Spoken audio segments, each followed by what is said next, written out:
Hello and welcome. This is the launch of the podcast that we have decided to call Wise Mind Fireside Chats Unveiling Inner Wisdom.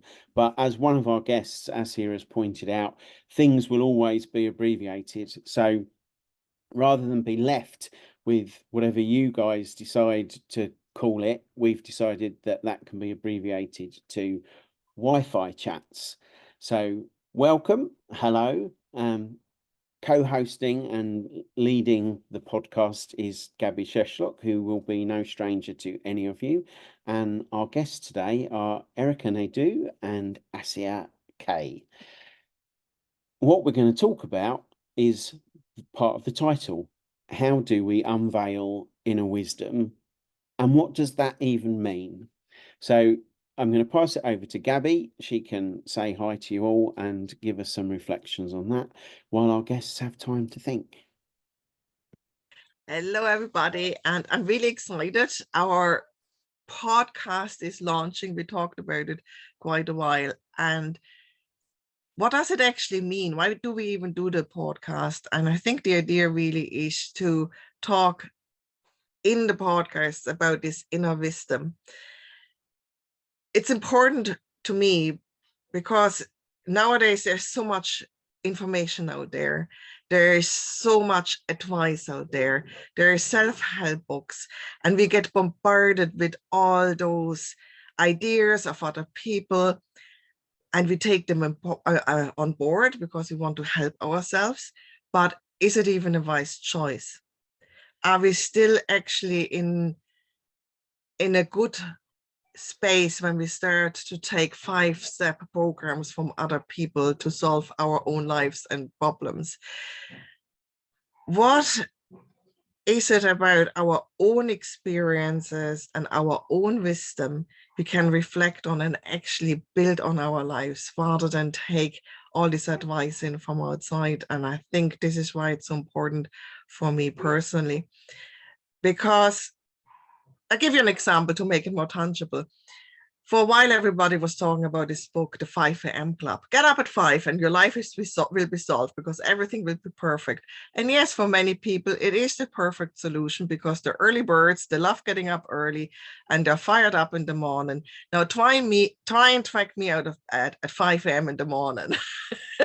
You will have a little demon on your hand, and I can promise you it will not work. I do my best work sometimes 9 o'clock to midnight, where I really go in, work deep, create even workshops. That's me, that suits me. And I think that's what it is about for me. Having podcasts just to bring out ideas and then being able to reflect on it.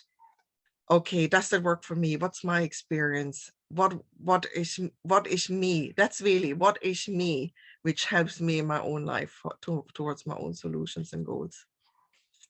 Yeah. Thanks, Gaby. And I know that one of us is a regular 5 a.m. club member.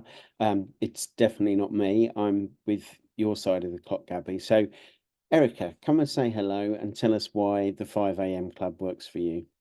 Hello, good morning. It's actually 7 a.m. for me right now, but I've been up since 5:30 a.m. today, and today's Saturday. So I have choice to stay in bed if I wanted to today, but somehow here I am up. 5 a.m. works for me because it's quiet. It's quiet and there's nobody else around who possibly could need anything from me, right? So that is why I find it to be my time. There's space for me to move about the cabin. There's nobody else that I have to contend with or attend to except for me and the things that I want to get done or need to get done, or simply just want to sit and enjoy listening to the birds without feeling interrupted. So I'm very productive in the morning. Then I hit a little bit of a in the midday, and then sometimes, depending on the day, I can get some energy later at night. But definitely the morning is more production for me. And I know that just because I know what works for me. Going back to what Gaby said about knowing what works for you and that inner wisdom. I think you only build that by building trust in yourself, right? You have to be able to trust yourself to know that you are intuitively It's all about intuition for me, going to do what serves you best. And when we look outwards to all those, 5 steps and self-help books, it's just focusing externally on something that we already know internally. So that answer your question? It does, thank you. I couldn't have strung that together at 7:30. I'm not sure I could paraphrase it accurately now at just gone 12. But something that you and Gabby have both mentioned there is having the ability to be on your own, having time to yourself, which suggests that in order to be able to listen to that inner voice, there is a requirement for some kind of stillness. And you've both identified which parts of the day work best for you. So, Assia, come say hello. What time of the day works best for you? Do you even hear the inner voice of wisdom? That's 2 very separate questions, I would suggest. Hello. In my experience, I've tried both. I've tried waking up early for the sake of joining the club, and I haven't tried, it was natural for me to work late nights.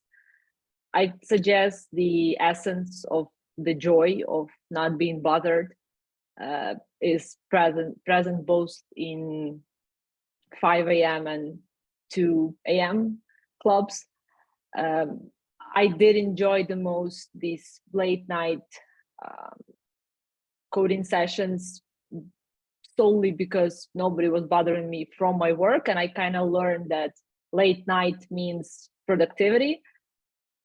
What I also found interesting is that lately I've been doing quite the opposite, and I've been trying to tackle the in the spirit of eat the frog principle, tackling most tenacious tasks in the morning while I still have this, I'm gonna do a lot of stuff today.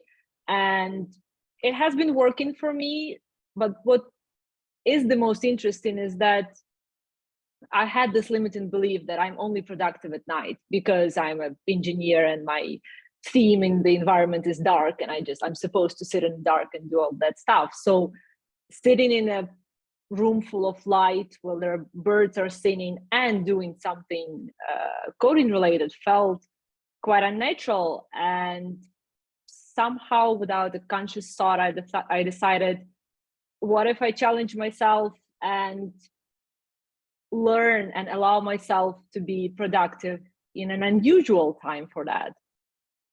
You caught me in the middle of it. When you texted, come join the podcast, I was like, phew. And I can't say I'm the most productive myself now, but I do enjoy this flexibility and allowing myself to explore and not confining myself into these frames that I'm an owl, so I'm supposed to wake up whenever.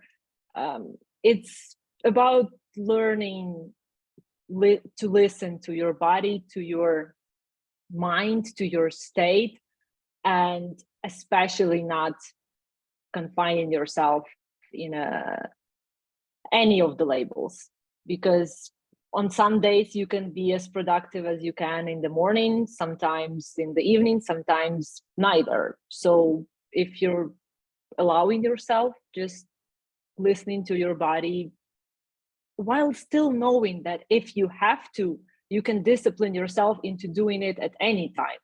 But if you have a choice, if you have an option of this freedom, why not explore it in a fluid form? I see you nodding, that's nice. I find it so interesting that just no matter the time of day, right? Like somehow we're talking about why inner wisdom and what we know works for us and productivity. But for me, what I'm hearing, the common thread is that early morning, late at night, there's a common theme of quiet, stillness, nobody's needing me other than me kind of thing. So I think just coming back to the topic here of like knowing your inner wisdom, it's blaringly obvious to me that we all know we need some time for ourselves to be able to focus in and be still on whatever it is that we want to be doing. It's interesting. Interesting as well is that we each are kind of in our best spaces. and that's one of the beauties of being able to connect with people as we do globally, because you're there at your happy time, Erika. We've literally pulled Assia from whatever, I don't even want to know, mind-boggling feat she was coding, and Gabby and I are quite happy in the middle of our day, having walked our dogs. Mine made a little guest appearance wandering across behind me. I apologise for her lack of manners. But she's a much loved member of our little group. So I agree that there's that peace and stillness part. And for me, actually, on those occasions, like at the moment when we've got more light in the Northern Hemisphere, being awake late, because I am a bit of a later person, and then going out as dawn is breaking, it's the waking up to see the dawn breaking that I struggle with. But going out in that peace of nature and just knowing, and something that we've all talked about is this knowing. So the next question for me is, what is that knowing? Where does it come from? And how do you find that intuition, which is this inner wisdom? So whoever wants to tackle that can unmute and go for it. You know what, for me, that comes back to the quietness we all talked about, because I had the same experience there like Erika. I thought it's interesting that when we think of inner wisdom and reflecting and intuition, that we automatically all thought of peace, quiet, me time, where we can sit back. And I'm wondering, because I'm asking the questions a lot lately, when have you done the last time purposefully nothing? Because we are so engrossed in busyness all day long and to-do lists. It's almost like we draw our self-worth from being able to say, oh, I have a full program from 6 a.m. in the morning till 11 p.m. in the night. Sometimes I even have the feeling when it comes to exercises like yoga or meditation, sometimes people say to me, oh no, I have to go, at 6 o'clock I have a yoga class, right? And they're almost stressed out going to a yoga class. So the question is to be able to even touch into our inner wisdom and let it really talk and reflect on it, is the first point, the stillness, where we allow ourselves to step away from the busyness. Because there was some research that we get most creative if we even sit down for 15 minutes and just do nothing, literally nothing. Not purposely meditating on it, just literally nothing. Sit on a bench, look out, do nothing. How often do we allow us to do that? And is it really necessary to actually even be able to start tapping into it? You know, this is I feel like my intuition personally, for me, I'm constantly in this everyday engagement with wanting to hear my intuition, because I feel like I live my life with my intuition, really. And sometimes it's just automatic, where I just do what I feel like I'm supposed to be doing. There's not a lot of cognitive thought. Like, I'm not even aware that I'm actually thinking through what I'm doing. I naturally know what I'm wanting to be doing. But there are other times where I think that I'm disconnected from it, right? But the more that I engage in this conversation with myself, the more I'm realizing my intuition is always talking. It is always talking. It's not a matter of if it's talking, it's how willing am I to actually hear what's being said. That's the key for me, because it's like always running in the background. It's one of those programs that's just always there. And so when things come easy and naturally to me, I'm just flowing through. And that's my intuition, really, because I'm not thinking about it. When I'm in a struggle or a conflict or like putting a block in front of myself, that's me unwilling to listen to my intuition. This is what I'm learning. Yeah, I just think it's always there. It's always there. And it gets stronger the closer you become to doing the inner trusting and loving of yourself and getting true in yourself, the louder it is, and the less work it is really to live your life. This is what I'm coming to lately. This is what my evidence is pointing towards. I like that. Maybe the stillness is us giving us the opportunity to actually listen to ourselves. And I like the idea that even when we're in work, even if we're able to take just 3 minutes out and say, oh, hold on, what's happening, and listening to your inner voice, to actually tap in. And the next question then beckons, do we tend to be so busy not to have to listen to ourselves? Assia. I was just thinking how it's convenient to allow yourself to be still when it's 4 a.m. and there is literally no one to bother you, or 2 p.m. or whatever the time of day for you is. And I was thinking of my initial frustration with meditation, how it's being portrayed by those monks in mountains. And I was this pissed off girl who was like, I could do meditation there. I'm here and everybody's bothering me. And there is sounds, there are sirens, there is everything. Like, how am I supposed to meditate here? And I came to a realization that it's less about the environment. It is important, but I'm also thinking, when Gaby is talking about this state of stillness and doing nothing, for me personally, the key aspect of it would be less in finding the environment or circumstances or good atmosphere around me to be still, but rather in the permission to just stop. So I know I'm consciously pushing myself to do everything at once, and this is my personal struggle to learn how to moderate that. But the key aspect in that doesn't sit with me in terms of I'm still yet to learn is to allow myself, to give myself that permission to just do nothing, instead of just forcing myself to do nothing and just sitting through that for 15 minutes and then be done with it. Just allowing it. It's difficult to say, for me at least, just to do nothing. And then what? Like, how do I know I was being productive doing nothing? Like, how do I measure my nothingness? Like, what are the metrics? How do I know I succeeded at doing nothing? You know what I mean? So it's interesting key in that contradiction towards your personal limited belief that you have to keep going all of the time. I'm just going to invite in another guest. This is Brett Corcoran joining us from New York.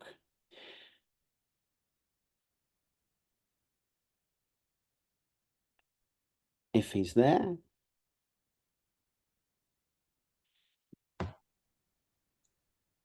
Welcome, Brett, if you can hear us. What's going on? We are just discussing what it means to unveil our inner wisdom. And Assia was just reflecting on the importance of actually allowing that, not looking at metrics, not measuring how productive she was, which sent me off on a complete like, yes, maybe the first 2 minutes after your 3 minutes of being purposefully nothing is actually measuring the nothingness that you achieved. So how do you find the concept of your inner wisdom, and is it something that you are able to find, to connect with, and do you allow it into your life? Great question.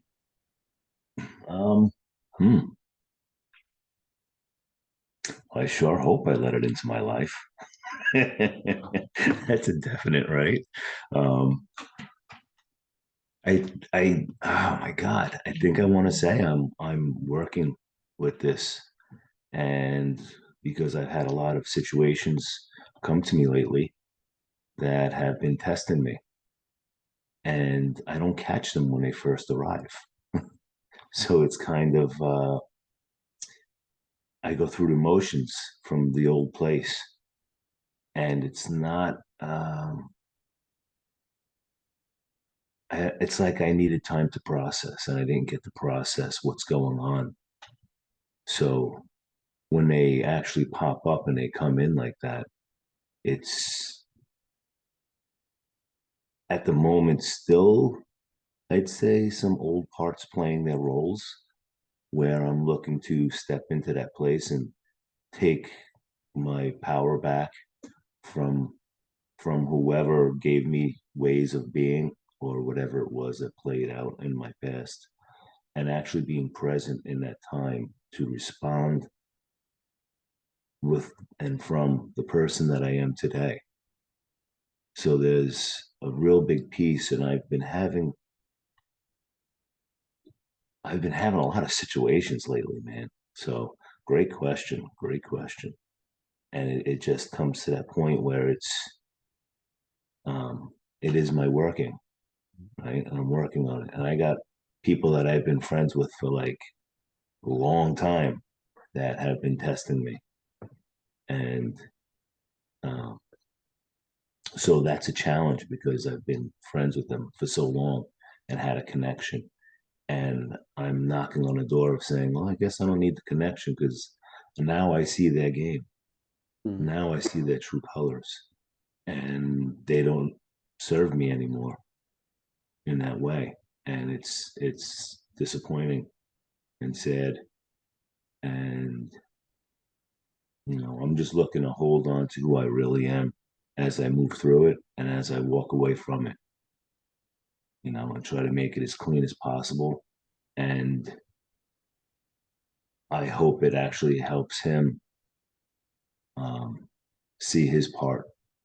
And if he doesn't, then I guess, I served the part in his life that I'm no longer willing to serve. He's going to keep moving through because he's content with where he is at. So yeah, it's a really good question. Can I ask something? What part Sure. of you, since we're talking about inner wisdom and intuition, sort of, in that process, what part of your own inner knowing is leading you to know that it's time for this friendship to be over? How do you I know would how do you say know that? because he knows me for so long that he should know who I truly am, and he should. And these are me shooting him, right? So let's be clear on that. What These part are of my your inner knowing? This is about, these are my wants from him. That my knowing is that he's not accepting me as the person I am, right? And knowing that maybe I'm going through a hard time and saying, "Oh, bro, everything okay? What's going on?" Instead, he's locked in on his stuff, and he's not. There's no. I'm not going to say the words, right? Because um, there's no. There's no two-way street. It's a one-way street, right? He's not concerned with where I am. He's concerned with what he needs from me, and that's all he is concerned with. So the inner wisdom is, I guess I'm seeing it, that it's like I want to know about, hey, how's the family doing? How's everybody doing? Wow, that's hard. Like I'll ask questions and I'll talk to him, and if I have a want, like I call because I have a reason, I'll at least check in and see how things are going, and I'll put my want to the side when I hear something because there's something going on there. And if I can support him, I will do my best in supporting him. So there's just something about that piece that is not being met for me there. I don't know if that answers your question. the question is, how do you know that it's not serving you anymore?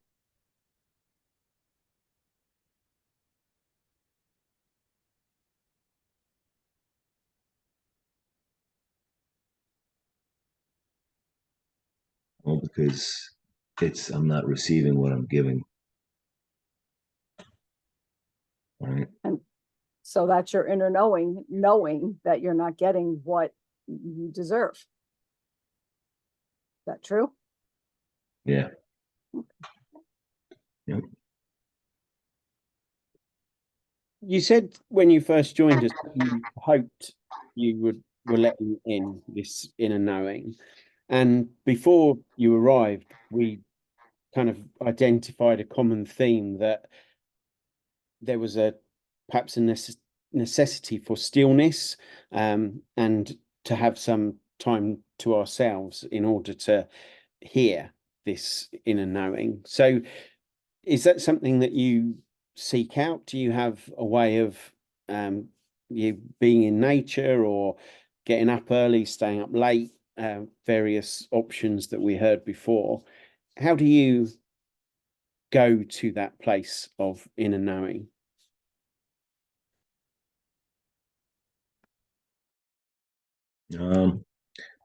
I will tell you right now, I was turning my other speaker on because my computer was giving feedback like it always does, and I realized I didn't have my other speaker on, so I did miss some of your question, so I'm not really fully clear.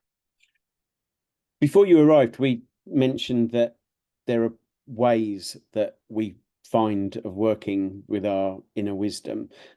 Could be being up late, early, being out in nature, but there is a common theme that we find time to ourselves when we're most in connection with that inner wisdom, inner knowing. So the question is, how do you connect with yours, which you said at the outset you hoped you were letting in?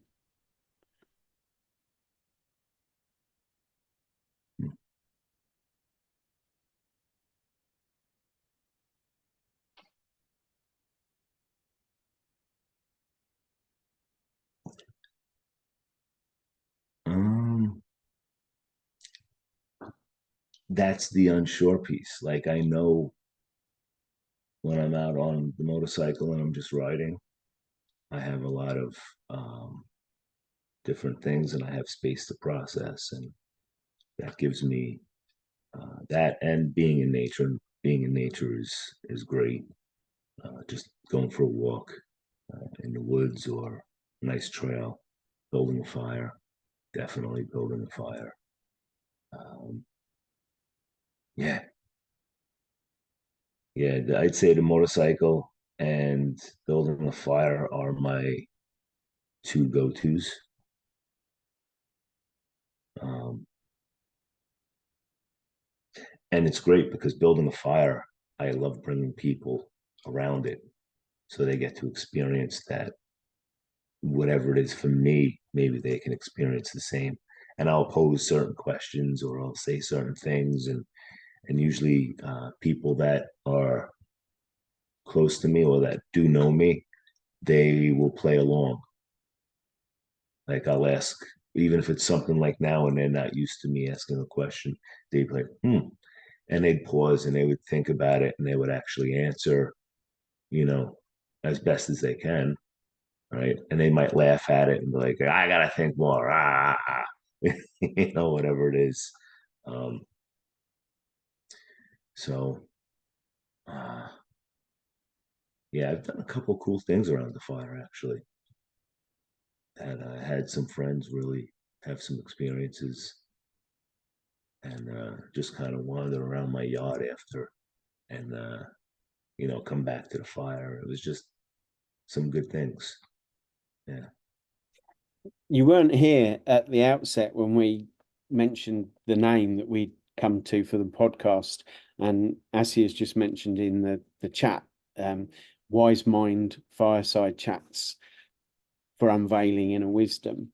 So, having come in a very figurative way, and now then literally led us to Fireside Chats, what question might you pose now, as we are in a circle around the fire?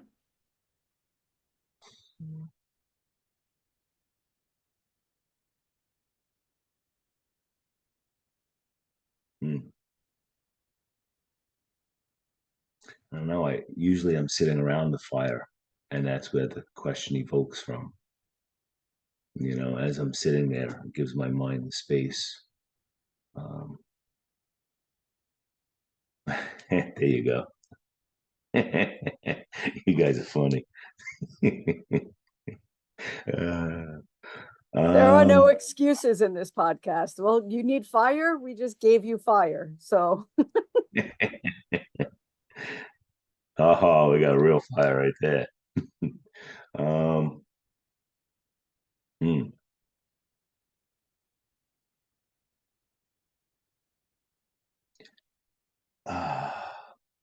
You know, I'm not really sure at the moment.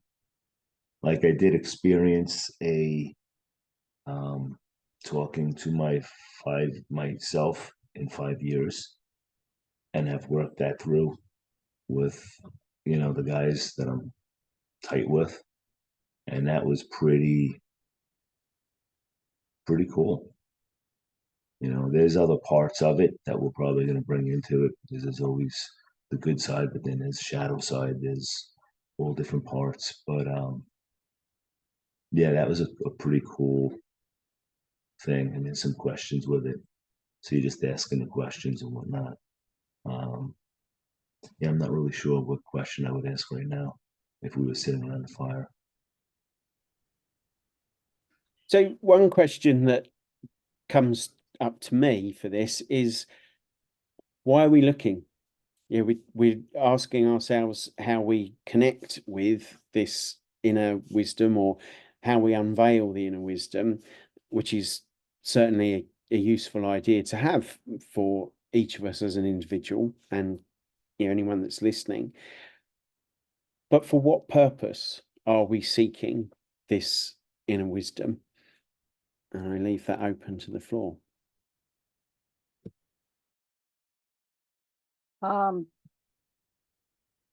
to make the decisions that are going to best serve me. I think that's when I seek it out the most. I also seek it out when I'm processing through any kind of challenges that I might be having, right? To sort of like a check myself kind of thing. Is this really, really, really something that's upsetting to me, or is this my mind making me feel like I should be upset? So I will refer to it. And if I have that nagging feeling deep in my belly, like in my gut, then I know, no, this is legit. This is something that I need to speak on or figure out how to move through. If that eventually goes, and I give it time, it's not an immediate process for me personally. I have to allow it some time and space to continue talking so that I can tell the difference. Something that we don't actually have a lot of. It's a common complaint in modern life, isn't it? No time, no time, no time. And yet, how do we access it? In a place of peace and stillness for us. Why do we want it? Because it's most revealing of what's correct for us. And how does it come? It's not always in an instant flash of inspiration. It might take sitting around a fire, going for a motorbike ride, going for a walk. And it seems that inner wisdom is most effective for us as individuals, and yet it's hard to find and create the space and place for it. I don't want to interrupt you, but this is why I said earlier that I feel like it's always talking for me, because in the busyness of life, I don't need to have, because there are days that I might not find the time to just be quiet and whatever. So it's always on. It's just always talking, and I allow it to do that, whether I give it the set time or not. And I love the idea of knowing that I can it's always with me. Like I could take it with me. It's not like I have to be home. It's just always hanging out with me. So I kind of like that idea that it's just always with me. Yeah, and what I find interesting now from the conversation we had, looking back at everything, that it's again our own choice how we connect with that wisdom, and we have quite different ways. And I love what Assia said, to actually just permit us to do so. And it was funny, the reaction. I cannot sit down for 15 minutes because how do I measure I was productive? That's already getting out of the wise mind or the inner intuition already again. Because how do you even measure your inner wisdom? It's not something you can measure. You may know you're getting there when you get the outcomes in your life you want to have, but it's an ongoing process. And there is no end goal. As long we are alive, as long as things are happening to us, as long we are processing, as long we have to tap into this inner wisdom all the time, and it can change quite a lot depending on our life circumstances. For me, I know I'm not listening to my intuition if it's taking me a long time to decide what I'm doing. My intuition is pretty much, no, I know that this is what I'm supposed to do, and that's just it. Or I know I'm not supposed to be in this room because I don't like the way it feels, or whatever. If I'm struggling or I can't come to a decision, I immediately know my intuition has yet to actually speak or has yet to be heard by me. Assia. I'm thinking of your question, for what purpose are we even searching? And my personal best guess would be to measure / evaluate / sense whether you're being true to yourself. By the risk of using a list of buzzwords such as authentic and all that kind of stuff, just differentiating from behavior, thoughts, and feelings you're experiencing due to external stimuli, or is that something that's true to you? Is that something that your inner whatever is telling you? And for me, that, funny enough, that only recently has become a challenge. Before, I was always right, and I was pretty content with the way I was. Not saying that was a good way to be, just it didn't bother me to even consider self-reflecting and assessing where I'm at. But the more I learned, the more I realized how little of my original thoughts I have, how little, again, buzzwords, but authentic and congruent, but how little of what I'm doing and what I'm thinking is actually mine. And that still hurts, that realization, but at least it paves the new path of that exploration and rigid differentiation for purposes and reasons for doing something due to external factors in comparison to your true innate calling and purpose and beliefs. That's one thing. I'll come back to you with another thought. You put me in mind of the UB40 song, Higher Ground. The more I know, the less I learn, or the more I learn, the less I know, the more I want to look around.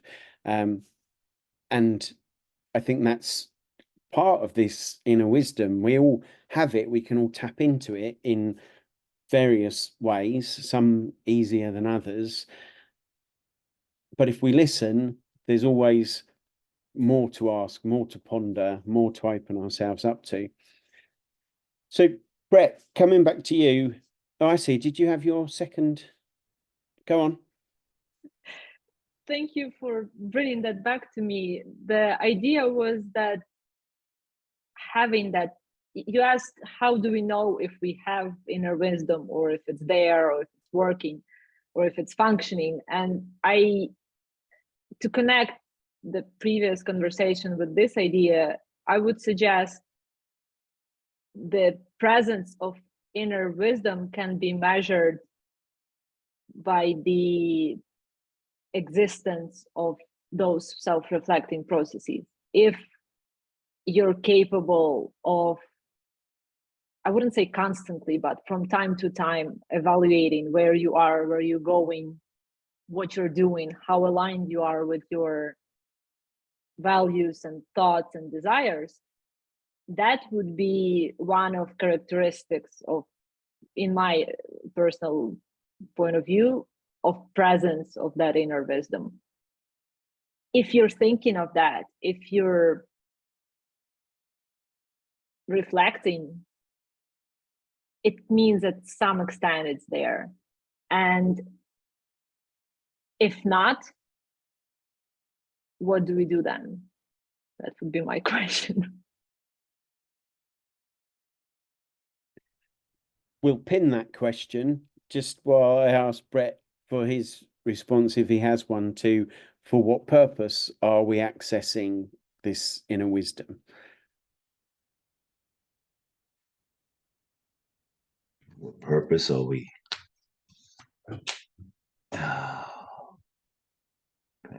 Inner wisdom. I guess to live our fullest lives and connect to the people on a deep level, to of acceptance, right, of each other.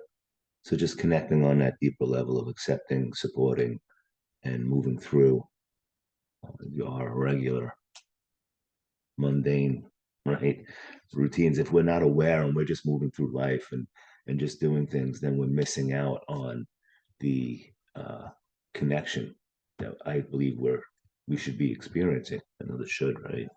But I think it's important that we have these connections and these deeper experiences, so that in moving through life, you have the people you know that you're supporting and supporting you, and the people to go to in your hard times. I think if we had more connection like that, there'd be less people in such hard places if they were aware of the people in their lives that were really there, and that they're not alone. Right. So there's a really big piece there, that if we go there and we experience it with people, then those are our go-to people that we can be whatever we are, share whatever emotion we have, and they'll just listen. Or instead of just throwing responses out, they would ask, right? Because they feel that you're in that spot. So it's just allowing you and them to be in the space of knowing, how can I support you? And once you're in that space enough, then you're going to know what they need is support. That won't be a question anymore. So once you're there and experiencing that level of inner wisdom and knowing what people need, then that question tends to sit on the side, because you already learned what each person needs.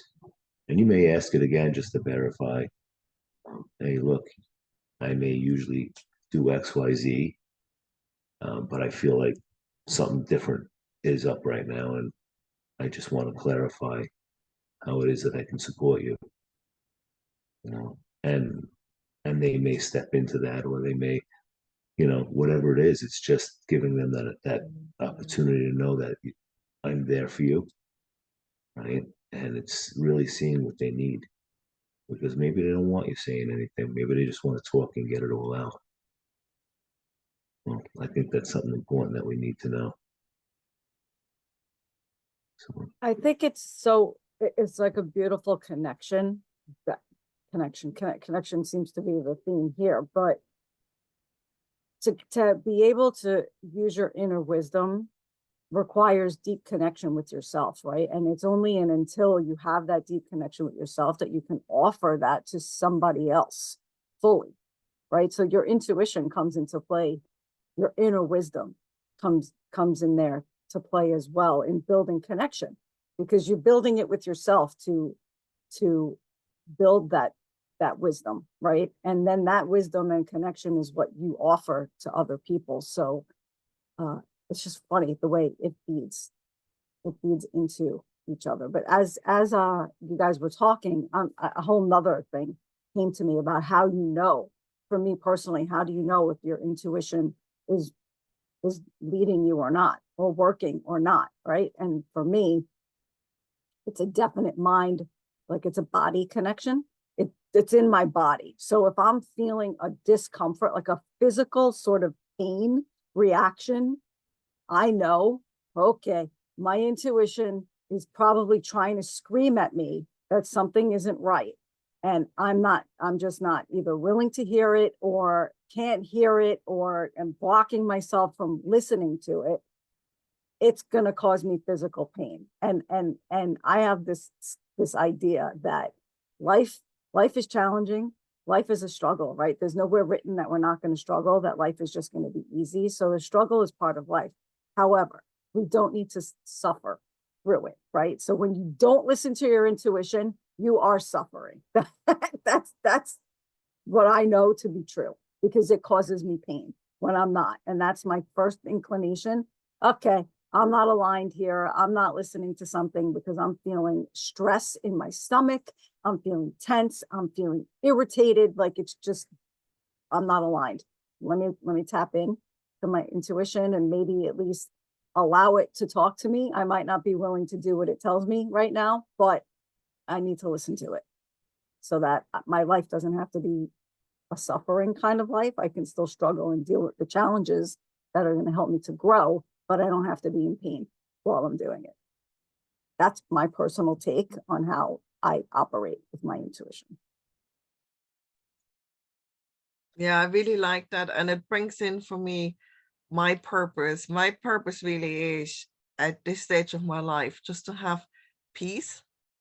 And peace doesn't mean that I sit around doing nothing or not in a kind of Zen way of peace, but being aligned with what I'm doing. And the minute I'm in peace, it doesn't matter what life throws at me. You know, when we talk about locus of control, even when things come up from outside, they don't face me. I go like, okay, this has happened now. All right, what's the solution? And I work toward that solution. And I'm getting the outcomes. And it's coming from this kind of state of peace. I think we often think peace means we're like a Buddhist monk sitting somewhere meditating. But for me, peace is just simple being in a space where I can face anything which comes up for me without getting stressed or panicked or, you know, in a state where I can't handle it. So that's for me the peace. And I think that's my purpose for actually going on a journey of inner wisdom. So to concisely answer the question of your purpose in tapping into your intuition, for me, after listening to you, Gaby, my purpose is freedom. That's it. In a nutshell, I tap in and am eager to allow it to lead me so I can get to this place of freedom, you know, of time, of energy, of my emotions, you know, whatever. It's just freedom to choose to do what I want in a way that serves me. That's my answer. Final answer. We'll lock that one in.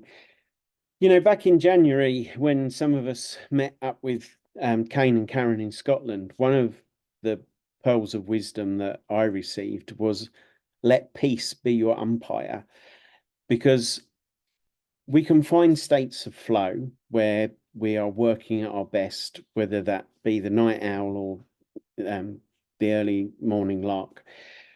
We can find the locations that serve us and that work and bring alignment to our goals and the people and the groups and the collaborations that we want to work with.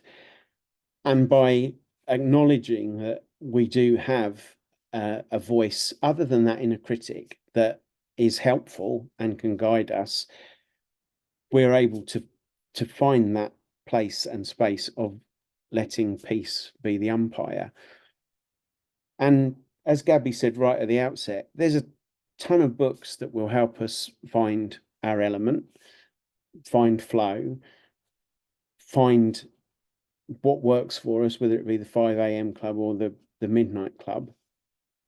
But actually finding people that you can work with, be connected with, be in flow with, I think that's one of these purposes. It enables us to have conversations like this. It enables us to bring these things to other people.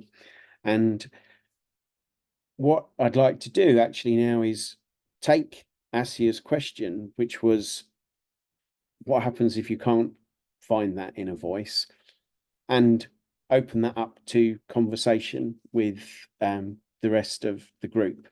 So I'm going to ask for any closing thoughts from each of you, and then we'll open the conversation up to the wider group with Assia's question. So in alphabetical order, Assia, any final thoughts before we go to the group? I have one thought. I was thinking on it since the whole podcast started, on actual practical mechanisms to cultivate that inner wisdom. And as I was running around the house, finally consolidated into something I can articulate. And funny enough, it's about articulation. There are two ways of processing things: external, by expressing them, and a bunch of other that you do internally without having to find the language. I don't have much wisdom on internal ones. I'm still exploring all possibilities there, but I do know a fair share of external processing.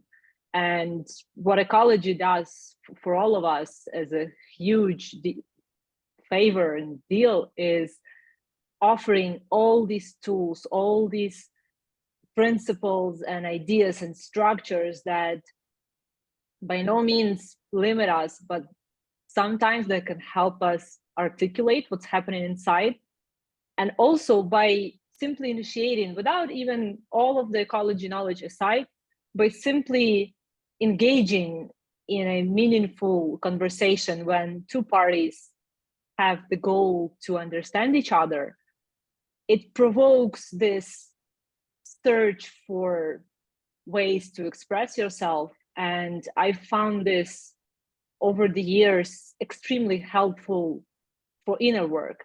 When you do your best to explain yourself to a person that you know respects you and values you and you want to be understood, subtly it forces you to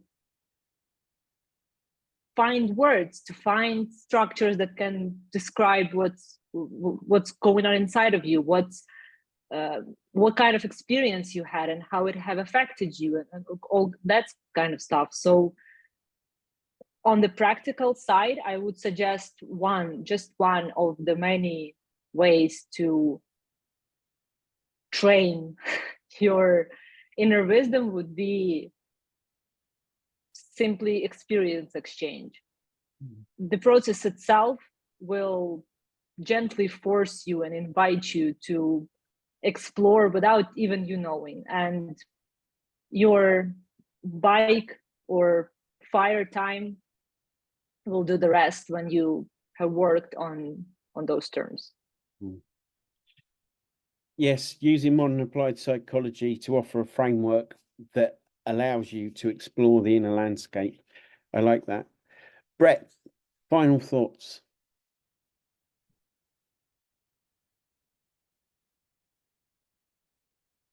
Final thoughts.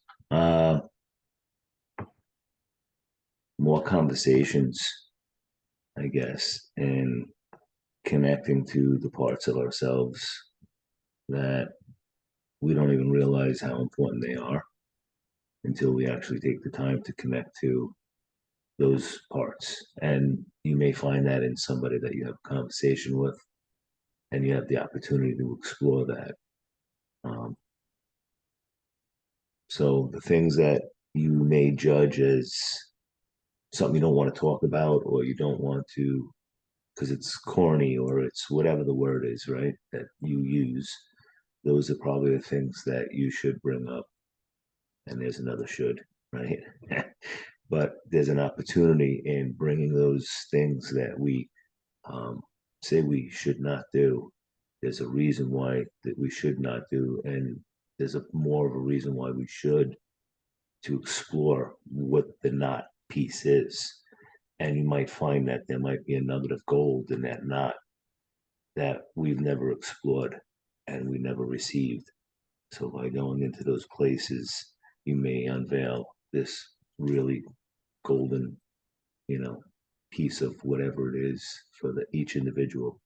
So there's something in exploring those places and those things. So leave it at that. Thank you. Exploring with modal operators the nuggets of gold that perhaps are hidden in the shadow. And the brighter the light, the darker the shadow. Erika. So final thoughts on this podcast as a whole, or specific to the question of what do we do if we can't tap in? Oh, we're going to go with that question to the group. So your final thought, the conversation. Okay, so my final thoughts in general are what I know to be true about intuition and inner wisdom is that it'll never steer you wrong. It's always got your best interest at its forefront. So because of that, it feels scary to trust it, right? It's almost like, well, wait a minute. What do you mean? There's something that I can't see or touch or feel, and I just have to believe in that has my best interest at its forefront. Somewhere along the way, we were taught to not trust ourselves. Somebody told us and taught us that we can't be trusted in making decisions for ourselves or in however it came to be, directly or indirectly. And allowing your inner wisdom to show up in its full power is completely obliterating that teaching, right? So it's time for us to take that back and learn to, I'm fully equipped with everything I need to know to steer me where I need to go. I just need to trust it and allow it to exist. My inner wisdom told me to accept the invitation to be on this podcast today. And again, it did not steer me wrong. So I am happy to trust it and just not work so hard to have to listen to it because it's always there. I think it was Glenn Ford.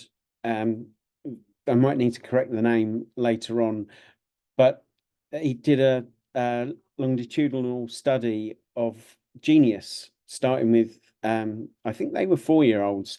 And at that age, well into the 90% of children are recognizably genius. By the time they reach adulthood, 25 and older, the number of, or the percentage of genius is down to around about 3 or 4%. And the biggest single drop at any point in that study is at the end of mainstream education, where they've just gone off the Seneca cliff, as it were, of ability to be genius. Gaby, this has been our first Wi-Fi chat. What would you like to wrap it up with and final thoughts? And my final thoughts really are that, yeah, we can sit at home and think about what we need and try and find our inner wisdom and let our inner wisdom talk. But how much more helpful is it to actually share our thoughts, get the insights and wisdom of other people, of their experiences, and talk about it? Because sometimes we are too much in our own heads, and that's why we go down rabbit holes we don't want to go down, because we cannot see a way out, or we think we're the only ones and are not even aware of that other people may have similar struggles. So to come together as a community, talking about this is important. And that's probably why I'm thinking right now, these fireside chats are helpful. And if we can do it in a way where we can get together and other people can join in like we're going to do now, is absolutely brilliant. And it was a real fireside chat, wasn't it? Dog started barking. People had to go run off because something was happening. I had to close the window because all the neighbors are starting working. And it's just brilliant. And even with all these disturbances, because sometimes you think, oh, we can't do this, it needs to be perfect, we have the right microphone and the right lighting, and people have to be there in time, and then stop. Look how deep this conversation went. And maybe it goes deeper when we just feel we can chat to friends rather than try and be perfect, because then we start performing. And I did a lot on public speaking. That's where it goes usually wrong, when we think we have to perform when we speak rather than have a chat with everybody. That's my final thoughts. Thank you very much. My final thought is very much along the line of yours, Gaby, which is if we have a space in which we can bring our thoughts to be mulled over, to be shared with other people who have similar connection and who've taken on the path of wisdom and maturity, we get a wise mind even beyond listening to our own wise mind, and recognizing that the stories that we potentially tell ourselves are very different from that wise mind that we can tap into. So with no further ado, we will ask the others to consider Assia's question. If we recognize that the wise mind is a thing and we're not sure how we connect with our own, what should we do and how can we approach that problem?